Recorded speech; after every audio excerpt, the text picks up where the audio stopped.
ایران وايي طالبان د اوبو په اړه دوه اړخیزو تعهداتو ته جدي درناوی وکړي.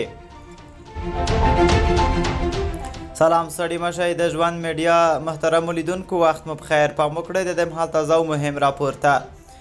ایران یو ځل بیا له طالبانو غوښتي چې د دواړو هیوادونو ترمنځ د اوبو د ونډې په اړه د شوي موافقې له مخې دوه اړخیزو تعهداتو ته جدي درناوی وکړي. د افغانستان او ایران ترمنځ د هلمند سیند د اوبو په سر د توافق شوي هوکړې سره سره دا هیواد یو ځل بیا له طالبانو غواړي څو په دې برخه کې راپورته شوي ستونزې حل کړي.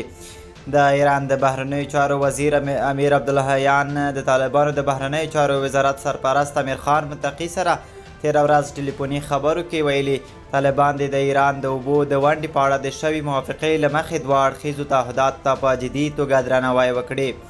د ایران د بهرنیو چارو وزارت په دې اړه خپره کړې اعلامیه کې په دې اړه ډېر وضاحت نه دی ورکړی، خو ټینګار یې کړی چې طالب چارواکي باید په دې برخه کې راپورته شوي ستونزې حل کړي.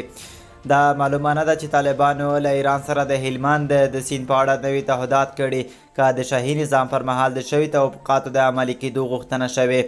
افغانستان او ایران د هلمند سیند د حق ابې په سر په 1993 میلادي کال یوه هوکړه لاسلیک کړه چې پر بنسټ یې ایران حق لري چې هر کال له هیرمنډه ته 850 میلیونه میټر مکعب اوبه ترلاسه کړي، خو ایران وروستیو کې شکایت کوي چې دا اوبه په پوره ډول نه ورسیږي.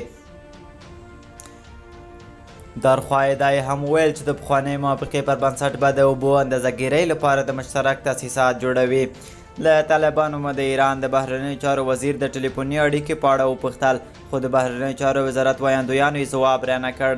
خو د ایران د بهرنیو چارو وزارت په خپله اعلامیه کې لیکلي امیر خان متقي امیر عبداللهیان ته ډاډ ورکړی چې د هلمند د سیند مسله به جدي تعقیبوي. اعلامیه د امیر خان متقي له خولې لیکي طالبان د هلمند د سیند څخه د ایران اوبو د حق مسلې د تعقیبولو لپاره د ایران د انرژۍ د وزارت د پلاوي د استولو او دوه اړخیزو سلا مشورو د دوام هرکلی کوي.